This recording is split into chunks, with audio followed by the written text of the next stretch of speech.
Kisah tentang Yang Mulia Pramongkontep Muni Sot Cantasaro. Di tengah kegelapan malam, bulan purnama memancarkan sinarnya yang begitu lembut. Pancaran sinarnya sangat berguna bagi setiap orang yang berjalan di tengah kegelapan malam. Sang Buddha telah memberikan damanya kepada setiap umat manusia yang terjerumus ke dalam kehidupan samsara, agar mereka semua dapat mencapai kehidupan sejati. Oleh sebab itulah di malam bulan purnama, tepatnya pada hari ke-15 setiap bulannya, seluruh umat Buddha harus mengingat tentang jasa keluhuran yang begitu besar dari Sang Buddha. Karena hari itu merupakan hari pencapaian penerangan dari Sang Buddha. Beliau juga memiliki metta dan cinta kasih untuk menyebarkan ajarannya itu demi kebaikan seluruh umat manusia serta para dewa-dewi di alam surga.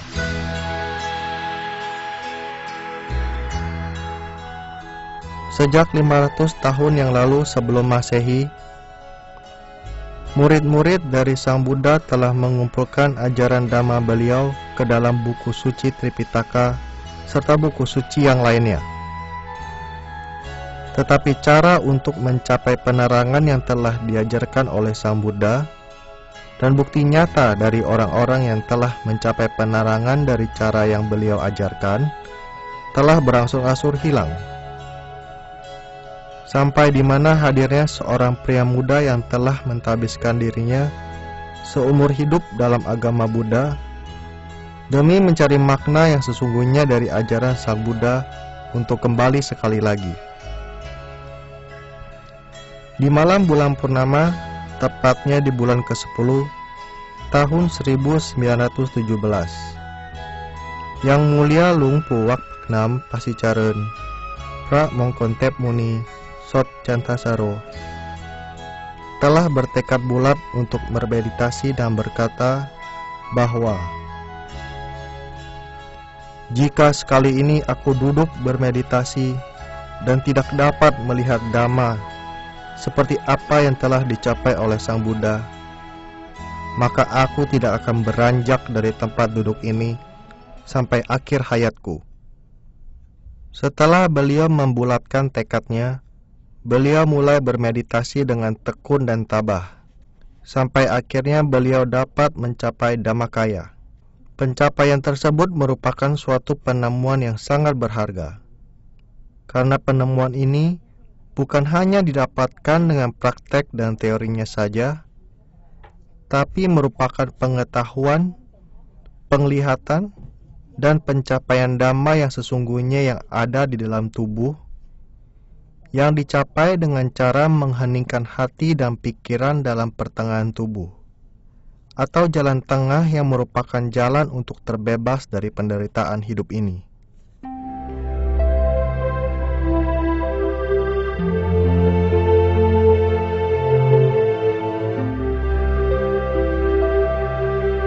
Pramongkontep Muni Sot Cantasaro. Nama asli beliau adalah Sot Mikeo Noi. Beliau lahir pada hari Jumat tanggal 10 Oktober tahun 1884. Beliau tinggal di salah satu desa yang berseberangan dengan Wihara Songpinong, daerah Songpinong, Kelurahan Songpinong, Provinsi Suphanburi. Ayah beliau bernama Ngen, ibu beliau bernama Sucai Mikeo Noi.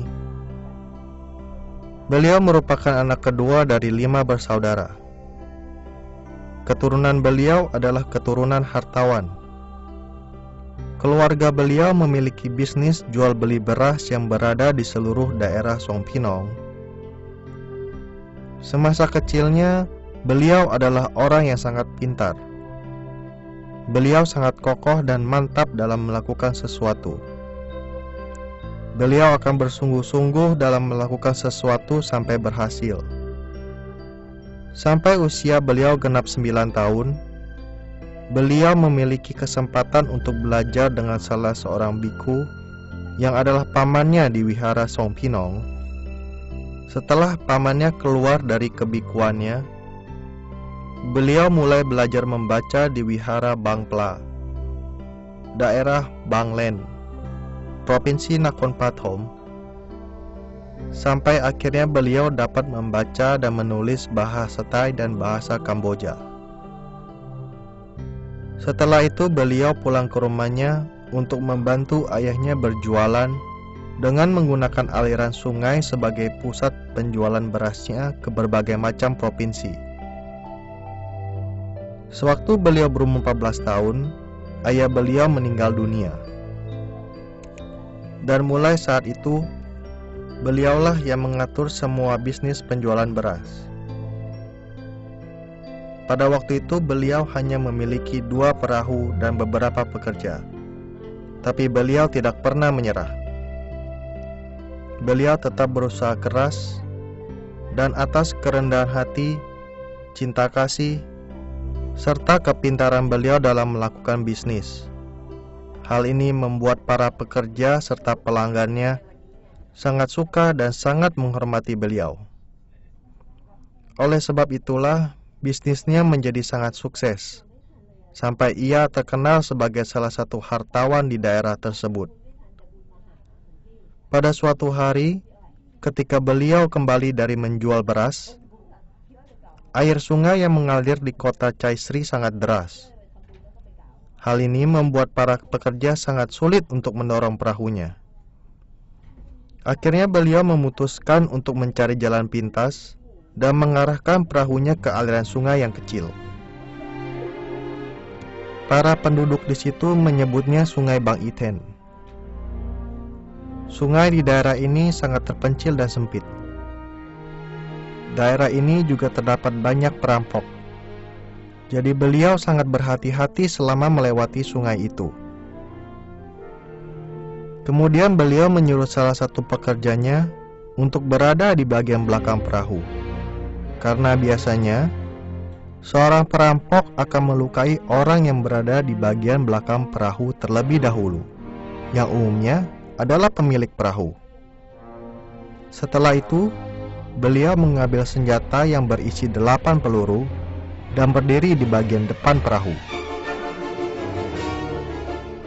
Beberapa saat kemudian, beliau merasa malu dengan dirinya karena beliau membiarkan orang lain berkorban demi dirinya. Beliau menyalahkan dirinya sendiri bahwa aku tidak seharusnya melakukan hal ini. Harta ini adalah hartaku. Sedangkan pekerja itu seharusnya diselamatkan. Jika bahaya datang, ia dapat lari untuk kembali merawat anak dan istrinya. Setelah kejadian di hari itu, beliau merasa sangat bersalah dan berpikir dalam hatinya, sejak dulu setiap orang selalu bekerja keras dengan susah payah untuk mencari nafkah, tapi tidak ada yang dapat lari dari kematian. Setelah itu, beliau pun beradi tanah bahwa janganlah aku mati sebelum menjadi seorang biku, dan aku akan menjadi biku seumur hidupku.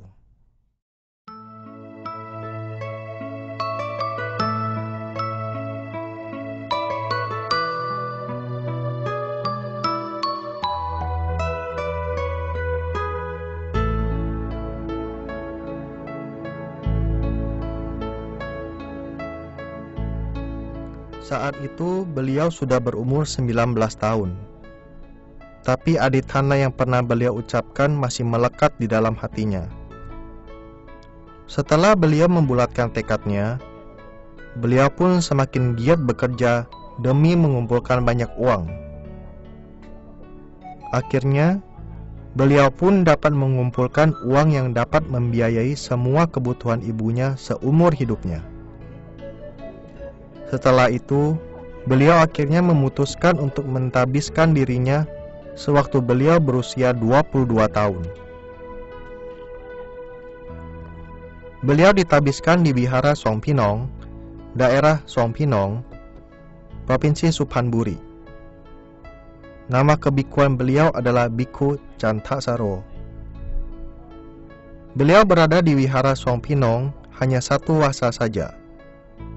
Setelah itu, beliau pergi ke Wihara Prachetupon yang merupakan wihara pertama dalam mempelajari latihan Vipassana dan Kanta.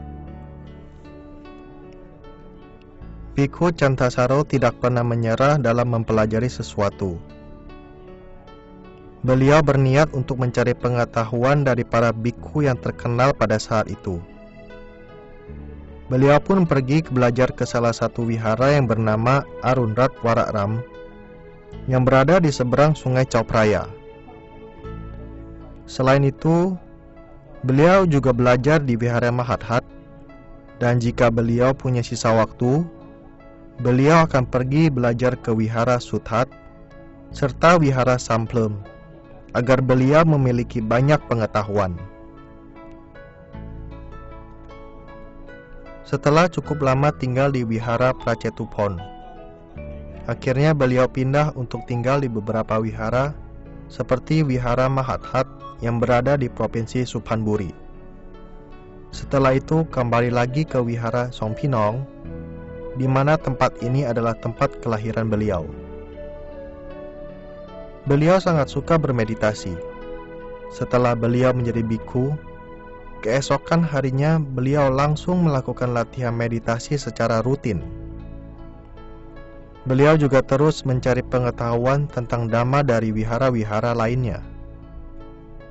Ketika beliau sudah menjadi bhikkhu selama 12 fasa, beliau pun pergi ke wihara Bodbon, daerah Bangkuyang, provinsi Nonthaburi. Sewaktu beliau tinggal selama 1 fasa, beliau teringat dengan tekadnya untuk bersungguh-sungguh menjalani tugas kebikuannya sewaktu beliau berusia 19 tahun.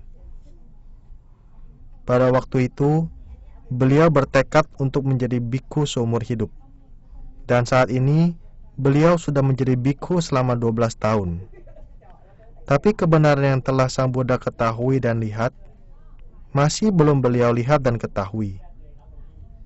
Maka sudah tiba waktunya bagi beliau untuk bersungguh-sungguh bermeditasi, yaitu pada malam bulan purnama, bulan ke-10.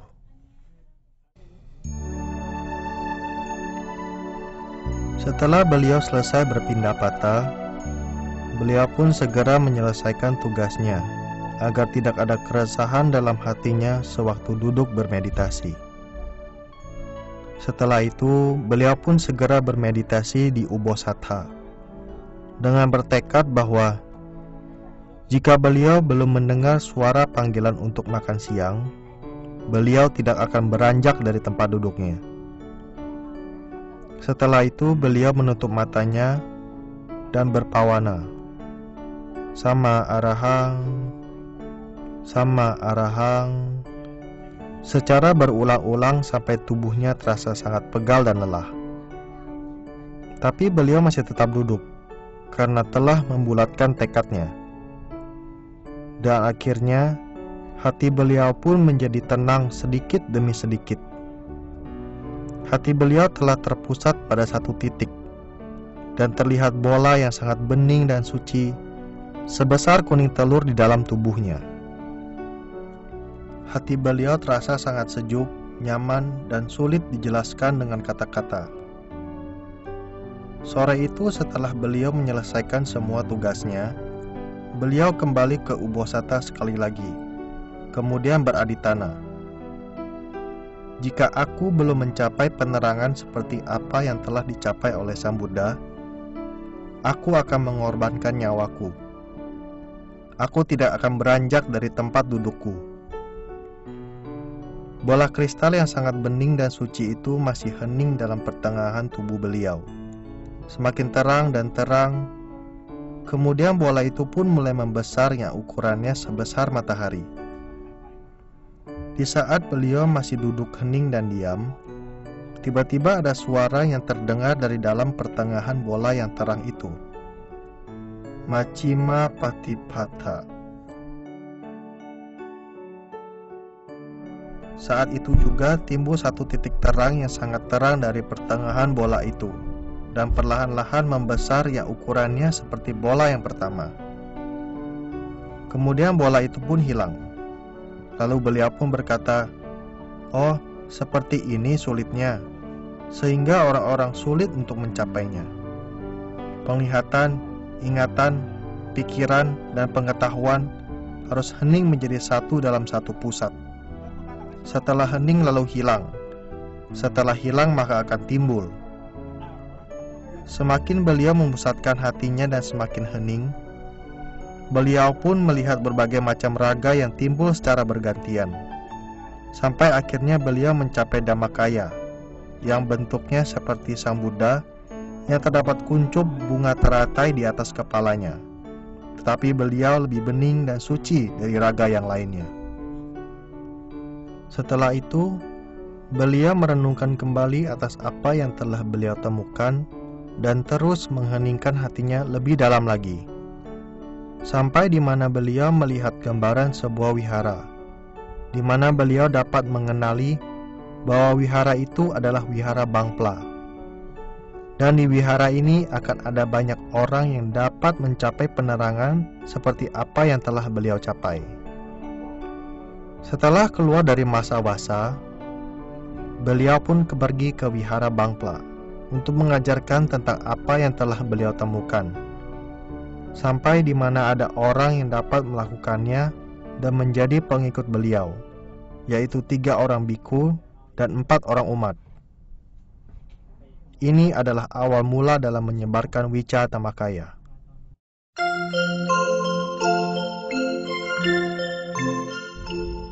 Di seberang sungai Pasicaran di Provinsi Thonburi, terdapat salah satu wihara yang letaknya di seberang sungai yang banyak dilalui orang. Wihara itu bernama Wat Paknam Pasicaran, dan saat itu tidak ada kepala wihara yang mengurusi wihara itu.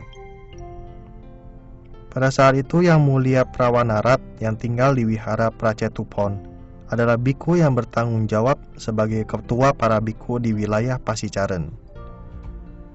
Beliau memberikan wewenang kepada Yang Mulia Biku Cantasaro sebagai kepala wihara di sana agar beliau tidak perlu lagi berpindah-pindah tempat. Beliau pun tidak dapat menolaknya karena terpaksa dan tidak enak hati, dan beliau bermaksud untuk tinggal di sana selama 3 bulan saja. Yang Mulia Biku Cantasaro telah mendapat gelar sebagai Yang Mulia Wat Paknam, yang kemudian berubah menjadi Yang Mulia Lumpu Wat Paknam, yang merupakan nama yang telah kita kenal sampai saat ini. Pada awalnya sangat sulit dalam mengurus wihara itu. Baik para biku dan para umat di tempat itu tidak mau menerima dan sangat anti dengan beliau. Hanya ada sedikit orang yang mau menerima beliau di situ.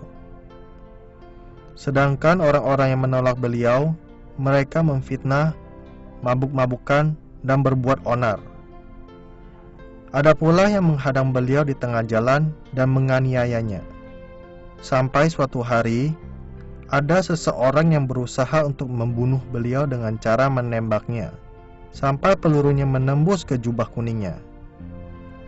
Mereka juga menembak murid beliau sampai luka parah. Tapi beliau tidak terluka sedikit pun. Beliau bertekad untuk tidak melawan, tidak kabur, tapi harus terus melakukan kebaikan. Beliau sangat tabah dan sabar dengan segala macam rintangan. Dan pada waktu yang bersamaan, beliau juga mengembangkan wihara serta mengajarkan para samanera tentang Dhamma, baik teori maupun prakteknya.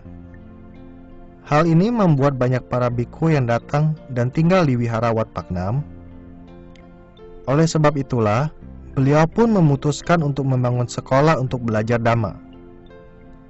Hal yang beliau anggap paling penting adalah mengajarkan praktek meditasi.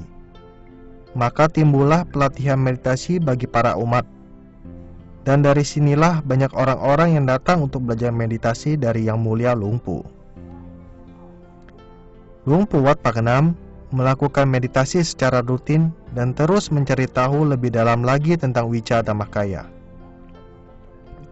Sampai di mana beliau memutuskan untuk membentuk suatu sekolah pendidikan yang mengajarkan tentang meditasi tingkat tinggi untuk mengatasi penderitaan manusia.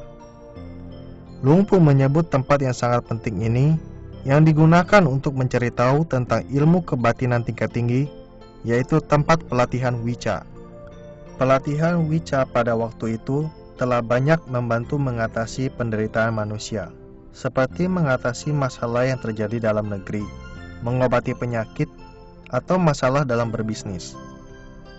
Kemahiran beliau serta Wicatamakaya telah tersebar luas, baik dalam negeri maupun luar negeri, sampai di mana ada orang asing yang mentahbiskan dirinya di Wihara Wat Paknam untuk pertama kalinya di negara Thailand. Sejak Yang Mulia Luang Pu menjabat sebagai kepala Wihara Wat Paknam, beliau menanggung banyak tugas, baik dalam hal mengajarkan Dhamma secara teori dan prakteknya, menyebarkan Wicatamakaya, serta mengembangkan wihara. Pertolongan yang beliau berikan kepada setiap orang itu membuat beliau tidak memiliki waktu istirahat yang cukup. Hal ini membuat beliau jatuh sakit. Tapi apapun yang terjadi, beliau tetap melakukan meditasi serta terus mengajarkan meditasi. Pada akhir hidupnya, beliau berpesan kepada murid-muridnya bahwa jangan pernah berhenti melakukan tugas yang pernah dilakukan. Teruslah berusaha dan tetaplah merawat para biku dan samanera seperti apa yang telah dilakukan sebelumnya. Beliau melakukan tugasnya sampai detik-detik akhir hidupnya. Tepatnya pada tanggal 3 Februari tahun 1959. Beliau telah wafat dengan tenang di Wihara Wat Paknam, Pasicaren.